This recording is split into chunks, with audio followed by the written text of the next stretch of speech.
नमस्कार विद्यार्थियों, online class में आपका स्वागत है। विद्यार्थियों, हमने पिछले वीडियो के अंदर पढ़ा था भारत में विनिर्माण उद्योग। हमने जाना था कि ऐतिहासिक दृष्टि से देखें तो औद्योगिक रूपरेखा भारत में कैसी रही है, और साथ ही हमने जाना कि विनिर्माण उद्योग है वो द्वितीयक व्यवसाय के अंतर्गत आते हैं, और द्वितीयक व्यवसाय जो है उसमें आने वाले समस्त उद्योग हम जिन्हें विनिर्माण उद्योग कहते हैं। ये विनिर्माण उद्योग है वह उद्योग जिनमें प्रकृति प्रदत्त वस्तुओं को बहुमूल्य उत्पादों के रूप में कन्वर्ट किया जाता है। अब हमारे पाठ्यक्रम में देखें तो कौन कौन से उद्योग है वो हमारे पाठ्यक्रम में दिए गए हैं। उन उद्योगों में आज हम इस वीडियो के माध्यम से पहला उद्योग लोहा इस्पात उद्योग पढ़ेंगे। बहुत ही इंपॉर्टेंट है लोहा इस्पात उद्योग। इंपॉर्टेंट क्यों है? क्योंकि यहां से जो प्रश्न आते हैं उन प्रश्नों में देखें तो लोहा इस्पात उद्योग को आधुनिक उद्योगों की रीढ़ कहा गया है। क्या कहा गया है? आधुनिक उद्योगों की रीढ़ कहा गया है। कौन से उद्योग को? लोहा इस्पात उद्योग को।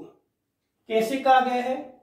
आज एक छोटी से छोटी मशीन से, मतलब एक सुई से लेके और बड़ी से बड़ी मशीन है, वो किससे बड़ी है? वो आपके लोहा इस्पात से निर्मित है। आज जो वर्तमान युग है उसको हम लोहा युग कह सकते हैं।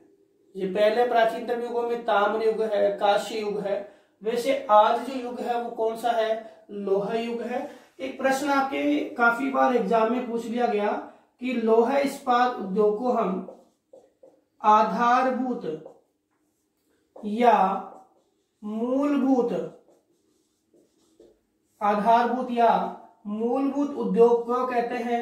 इसका आंसर भी यही है कि आज जितनी भी औद्योगिक क्रियाएं संचालित है वो सारी क्रियाएं आपकी लोहा इस्पात के माध्यम से संचालित है।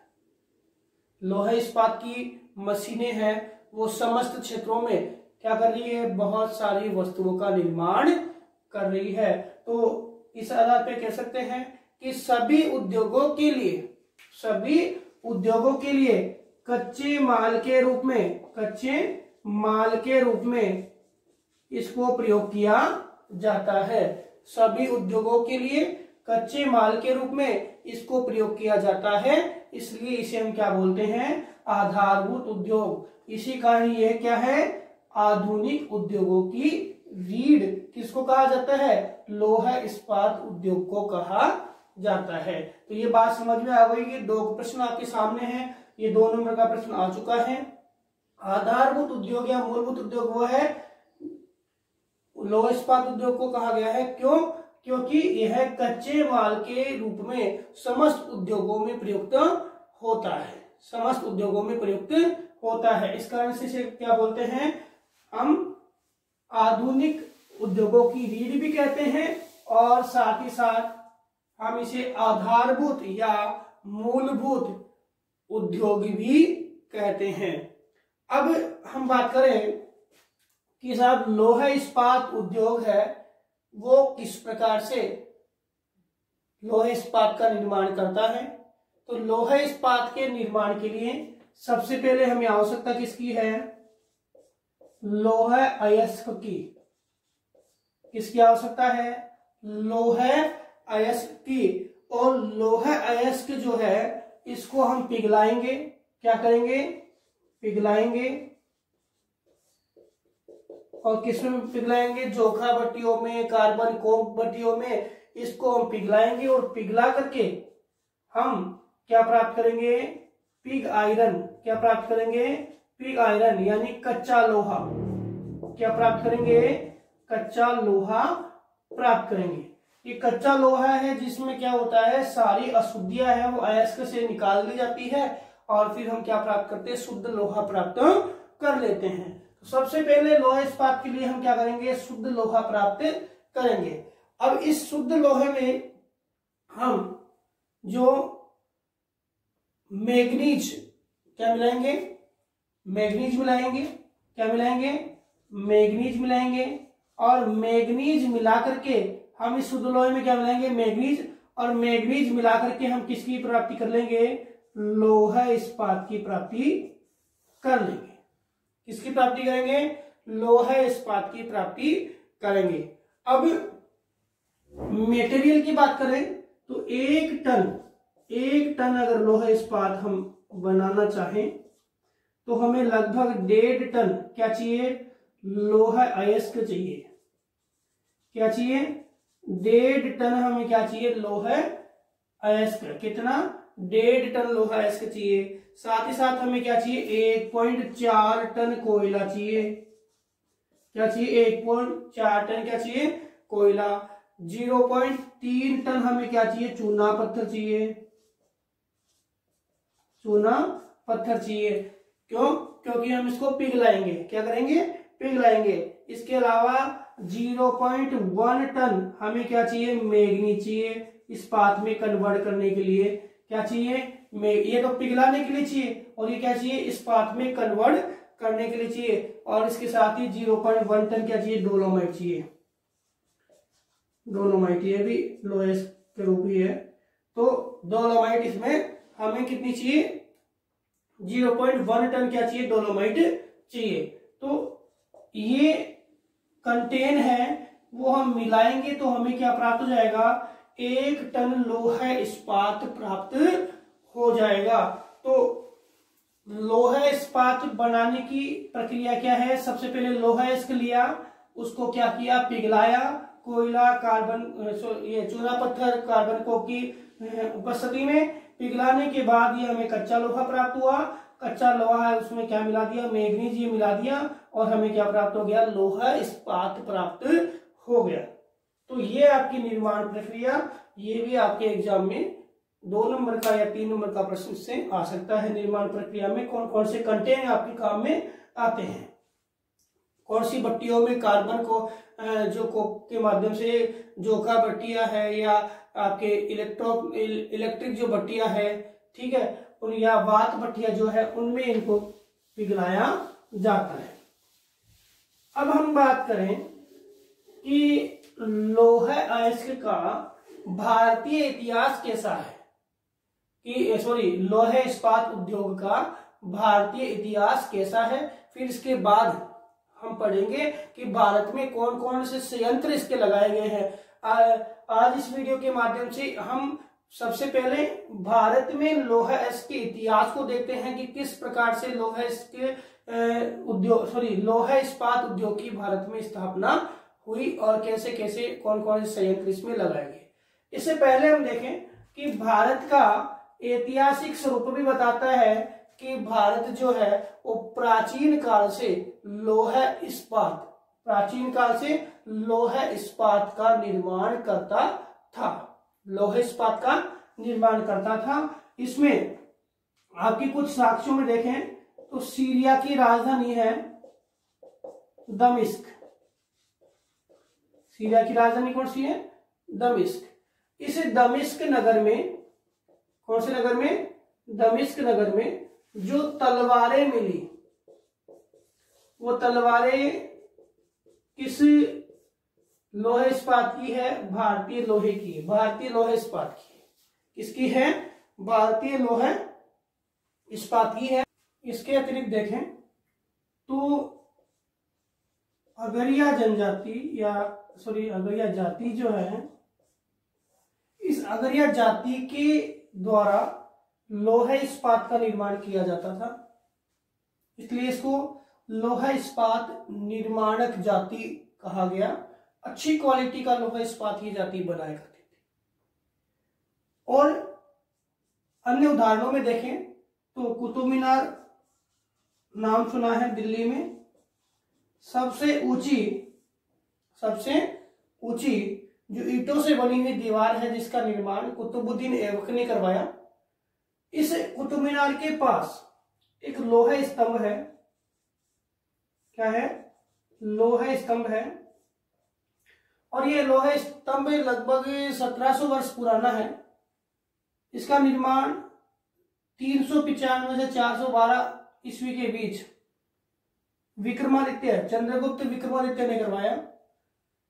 ये जो कुतुब मीनार है उसके समीपवर्ती जो लोहा स्तंभ है ये आपका 7 मीटर ऊंचा है। और इस लोहे स्तंभ की हम बात करें तो ये अनुपम जो संयोजन बता सकते हैं इसको, लोहा का धातु क्रम का एक अनुपम संयोजन है जिसमें 98% क्या है, लोहा है। 98% क्या है, लोहा है। लेकिन इसमें आज तक भी क्या नहीं लगी, जंग नहीं लगी। 98% क्या है, लोहा है, लेकिन आज तक भी क्या नहीं लगी, जंग नहीं लगी। इसका मतलब भारत में ऐसी टेक्नोलॉजी पहले भी व्याप्त थी जो लोहे को क्या है, अब जो हम इस्पात में स्टील में कन्वर्ट कर रहे हैं, जो जंगरोधी है, तो उसको क्या बनाया गया है, जंगरोधी बनाया गया है। तो ये आपका अनुपम जो उदाहरण है कुतुब मीनार के पास जो अशोक लोह स्तंभ है उसका उदाहरण आपको बताता है कि भारत जो है पहले से ही इस्पात निर्माण प्रक्रिया में विकसित था। इसके अतिरिक्त हम भारत में आधुनिक काल में देखें कि लोहा इस्पात की जो लोह इस्पात उद्योग है उनकी स्थापना किस क्षेत्र में हुई। तो भारत में लोहा इस्पात उद्योग के जो निर्माण की प्रक्रिया है वो आपके आरंभ हुई 1874 में, 1874 में। 1874 में आपकी कंपनी है Bengal iron and works, Bengal iron and works. हमने बताया था, पिछली वीडियो में पढ़ा था कि 1774 में आपके जो अर्काड जिले में लगाया गया लोहा इस्पात उद्योग, लेकिन वो क्या रहा, असफल रहा। लेकिन पहला सफलतम कारखाना बंगाल आयरन वर्क्स जो 1874 में कहां पर लगाया गया, जरिया झारखंड जो है उसके समीपवर्ती, जरिया झारखंड के समीपवर्ती कुल्टी पश्चिमी बंगाल में, कुल्टी पश्चिमी बंगाल में ये कारखाना लगाया गया। कौन सा, आपके बंगाल आयरन एंड वर्क्स। कहाँ लगाया गया, आपके जरिया झारखंड के समीपवर्ती कुल्टी पश्चिम बंगाल में। और ये क्या करता था, ये आरंभ में ढलवा लोहे का, ये ढलवा लोहे का क्या कर रहा है, ढलवा लोहा इस्पात का क्या कर रहा है, निर्माण कर रहा है। तो पहली शुरुआत भारत में 1874 में बंगाल आयरन एंड वर्क्स के नाम से हुई। इसके बाद हम देखें तो महत्वपूर्ण शुरुआत 1907 में, 1907 में, नाम है जमशेद जी टाटा, जमशेद जी टाटा, जिन्होंने झारखंड के जगह का नाम है साकची, साकची का नाम वर्तमान में क्या हो गया, जमशेदपुर, क्या हो गया, जमशेदपुर। ये जो साकची या जमशेदपुर है इसमें जो लोहा इस्पात उद्योग की स्थापना की और इस संयंत्र का नाम क्या रखा, Tata iron and steel company. क्या नाम रखा, Tata iron and steel company, निजी संयंत्र Tata iron and steel company. इसके बाद हम बात करें 1919 में बरनपुर पश्चिमी बंगाल, बरनपुर पश्चिमी बंगाल में आपके लोहा इस्पात संयंत्र की स्थापना की गई। तो पहले स्थापना 1874 में बंगाल आयरन एंड वर्क्स के नाम से। यहां से प्रश्न आएगा, मेन बात क्या है, यहां से प्रश्न आएगा, तब मैं इनको एक एक करके डिटेल से बता रहा हूं। फिर दोबारा हम इनके उद्योगों को पढ़ेंगे, उनमें कहां से हमें लोहा इस्पात मिलता है, लोहा कच्चा लोहा मिलता है, कहां से जल मिलता है, कहां से हमें कोयला मिलता है, और किस प्रकार से हम उस संयंत्र में लोहा इस्पात का निर्माण करते हैं, उसको किस बाजार में भेजते हैं। ये सारी बातें हम पर्टिकुलर पढ़ेंगे। लेकिन यहां से प्रश्न आएगा कि कौन कौन से क्रम के अनुसार। तो पहले 1874, फिर 1907, 1919 ये आपके बंगाल आयरन वर्क्स बना। फिर आपके सांची में किसको की स्थापना कब हुई? 1907 में हुई। और उसके बाद बरनपुर 1919 में। इसके पश्चात देखें 1923, तिथि याद रखना 1923 क्या हुआ था? सबसे पहले पहली औद्योगिक नीति आई थी, फर्स्ट इंडस्ट्री जो आपकी प्लान है वो आया था 1923 में, स्वतंत्रता प्राप्ति से पहले वाला। ठीक है। और उद्देश्य था विश्व युद्ध में होने वाले जो घाटे हैं उसको पूरा करना। यहां पे आपके 1923 में भद्रावती कहां पर है? कर्नाटक में। भद्रावती कर्नाटक में एम विश्वेश्वरैया द्वारा आपके जो एक लोहा इस्पात कारखाना लगाया गया। ये लोहा इस्पात कारखाना जिसको विश्वेश्वरैया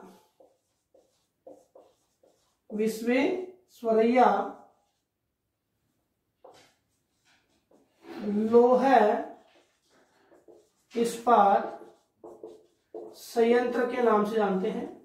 विश्वेश्वरैया लोहा इस्पात संयंत्र के नाम से जानते हैं। इसके बाद द्वितीय पंचवर्षीय योजना में आपके उद्योग है वो विदेशी सहयोग से स्थापित हुए थे। हमने पंचवर्षीय योजना पढ़ी थी, उस समय भी इनका जिक्र किया था। एक तो आपका भिलाई, कहां पर? छत्तीसगढ़। यह आपके रूस के सहयोग से निर्मित हुआ। भिलाई छत्तीसगढ़ किसके सहयोग से? रूस के सहयोग से। दुर्गापुर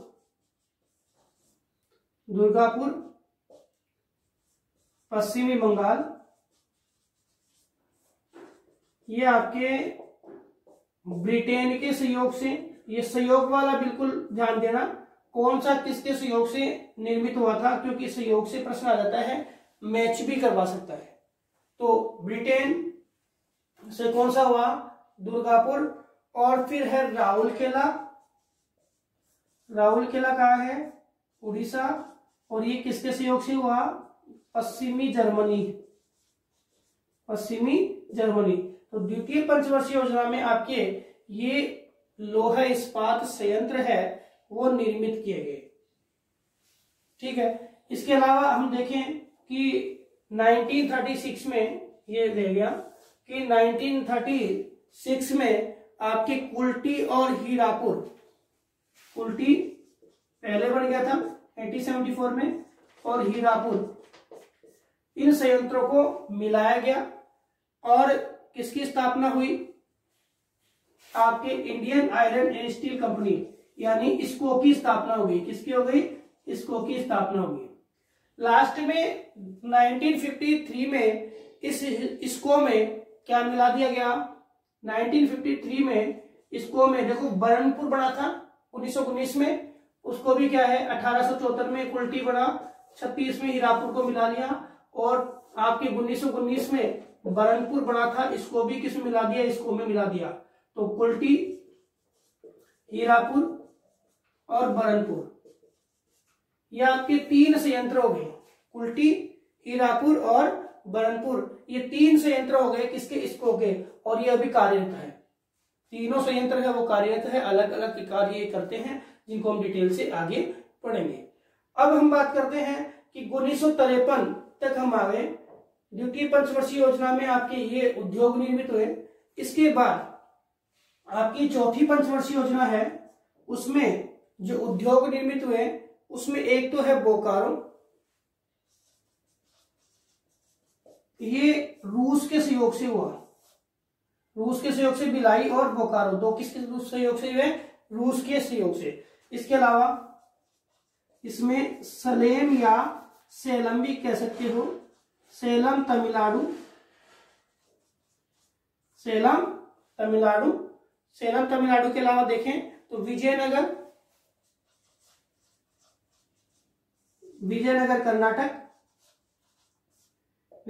कर्नाटक और विशाखापट्टनम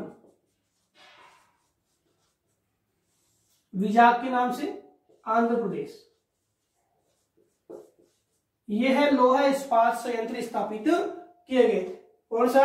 फोर्ट पंचवर्षीय में बोकारो, सेलम, विजयनगर और विशाखापट्टनम लोहा इस्पात संयंत्रों की स्थापना की गई। इसके बाद हम देखें तो ये समझ में आ गया होगा कि 1923 में भद्रावती कर्नाटक विश्वेश्वरैया लोहा इस्पात संयंत्र, या इसका पूरा नाम देखिए Visvesvaraya iron and steel company, Visvesvaraya iron and steel company, Visvesvaraya iron and steel company. पहले इसका नाम क्या था? पहले इसका नाम था Mysore iron and steel work, यानी Mysore iron and steel company. और इसका बाद में नाम क्या कर दिया? एम विश्वेश्वरैया के नाम से इसका नाम क्या कर दिया? Visvesvaraya iron and steel company. अब वर्तमान में क्या है इसका नाम? विस्को है। क्या है? विस्को है, विश्वेश्वरैया। पहले क्या था? मिस्को था। फिर भिलाई छत्तीसगढ़ रूस के सहयोग से, दुर्गापुर पश्चिम बंगाल ब्रिटेन के सहयोग से, राउरकेला उड़ीसा पश्चिम जर्मनी के सहयोग से। फिर आपके एक कारखाना पहले बन गया था, कौन सा? कुल्टी। फिर बन गया कौन सा? बरनपुर। और कुल्टी बरनपुर कब मिल गए? 36 में। क्या बन गया? इसको Indian iron and steel company. और 53 में इसको है, इसमें आपके तीनों कारखाने मिल गए। ठीक है। और चौथी पंचवर्षीय योजना में ये 4 संयंत्र बने। अब हम बात करते हैं कि भारतीय सरकार द्वारा एक संस्था का गठन किया गया, जो लोहा इस्पात जो संयंत्र है उन संयंत्रों का संचालन और उनका उसके विकास के लिए काम कर रही है। वो संस्था है आपकी 1974 में बनी। संस्था का नाम क्या है? SAIL, steel authority of India limited. क्या नाम है? Steel authority of India limited, steel authority of India limited. यह आपकी संस्था है सेल। ये वर्तमान में जितने भी लोहा इस्पात के संयंत्र है उन लोहा इस्पात संयंत्रों के लोहा इस्पात संयंत्रों पे नियंत्रण का कार्य करती है। कौन? Steel authority of India limited. अब बात करें भिलाई छत्तीसगढ़, भिलाई तो कहां का है? छत्तीसगढ़ का। फिर इसके बाद हम देखें दुर्गापुर पश्चिम बंगाल, दुर्गापुर पश्चिम बंगाल, राउरकेला उड़ीसा। इसके अतिरिक्त हम देखें बोकारो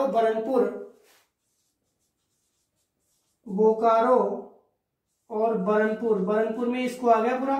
ये 5 संयंत्र इसके अधीन काम कर रहे हैं। अब हम बात करें, ये आपके बोकारो कहाँ है? झारखंड में है। और बरनपुर कहाँ है? पश्चिम बंगाल में है। ये संयंत्र इसके अधीन काम कर रहे हैं। ठीक है। अब हम बात करें 1976, जो आपका इसको था, ये निजी संयंत्र था। इसको भी निजी संयंत्र है, विस्को भी निजी संयंत्र है। अब इसमें आर्थिक मंदी आई तो आर्थिक मंदी की स्थिति में सेल ने, यानी भारतीय सरकार ने क्या किया? इसको को अपने अधीन कर लिया। कब कर लिया? 1976 में। 1976 में भारतीय सरकार ने इसको को अपने अधीन कर लिया। और ये है जो अधीनता है, ये जो इसकी जो विलय की रूपरेखा है, वो जो विलय की रूपरेखा है ना, वो 1 अप्रैल 2005 से क्या हुई? प्रभावित हुई। 1 अप्रैल 2005 से क्या हुई? प्रभावित हुई। तो इसकी विलय की रूपरेखा 1 अप्रैल 2005 से क्या हुई? प्रभावित हुई।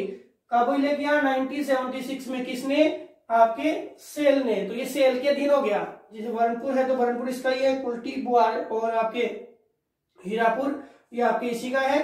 तो इसके साथ देखें तो 5 संयंत्र इसके अधीन काम कर रहे हैं। किसके? आपके सेल के। और बाकी संयंत्र भी लगभग है इसके अधीन ही काम कर रहे हैं।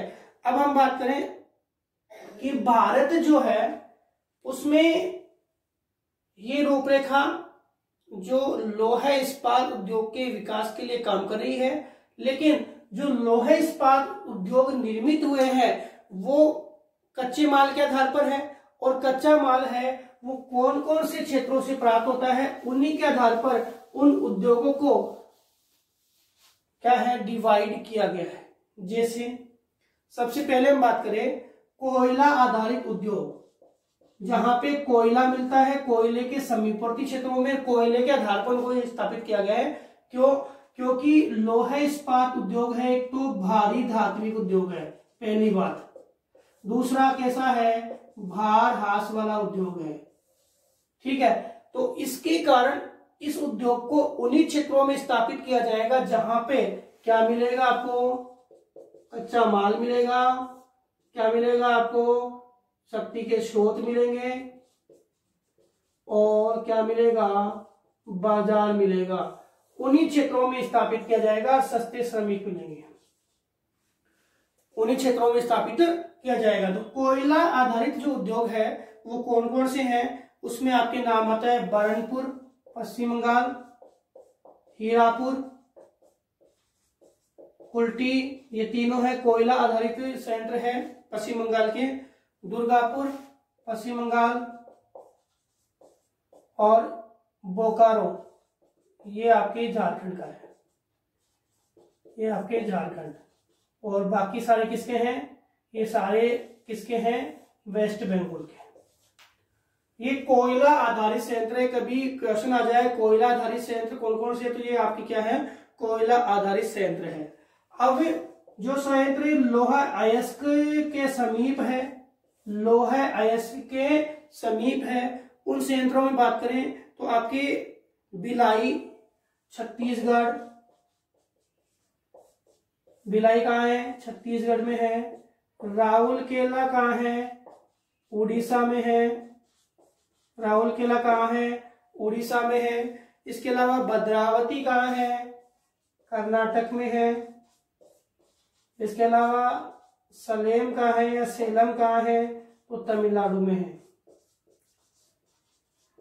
ये जो भाग है किसके आधार पे, लोहा अयस्क के भाग आधार पे ये उद्योग है स्थापित किए गए हैं। इसके अलावा कोयले की और लोहे दोनों की बात करें, कोयला व लोहा, इसमें आपके टिस्को है, टाटा आयरन स्टील कंपनी एकमात्र, जो आपके कहां पर है, जमशेदपुर में है। जमशेदपुर कहाँ है, झारखंड में है। यहां से प्रश्न आए सीधा। और आपके किसके आधार पे, तटीय क्षेत्र में, तो तटीय क्षेत्र में स्थापित है वो आपका एकमात्र कौन सा है, विशाखापट्टनम, तटवर्ती रूपरेखा के आधार पे कहां पर है, आंध्र प्रदेश में। तो रिपीट कर लेते हैं, कोयला आधारित कौन सा है, बरनपुर है, हीरापुर है, कुल्टी है, दुर्गापुर है, ठीक है। और ये तो कहाँ है, वेस्ट बंगाल में, और बोकारो कहाँ है, झारखंड में। इसके अलावा लोहा इसके ऊपर है तो भिलाई छत्तीसगढ़, राउरकेला उड़ीसा, भद्रावती कर्नाटक, और सेलम तमिलनाडु। कोयला और लोहा दोनों मिला है तो TISCO Tata iron steel company का है, जमशेदपुर में, झारखंड में। और तटीय आधारित देखें तो विशाखापट्टनम, आंध्र प्रदेश। यहां से भी आपका एक प्रश्न पूछा जा सकता है। तो विद्यार्थियों, लोहा इस्पात के इस ऐतिहासिक परिदृश्य को हमने पढ़ा। साथ ही अगले वीडियो के माध्यम से जो लोहा इस्पात के संयंत्र है उन संयंत्रों को पढ़ेंगे। धन्यवाद।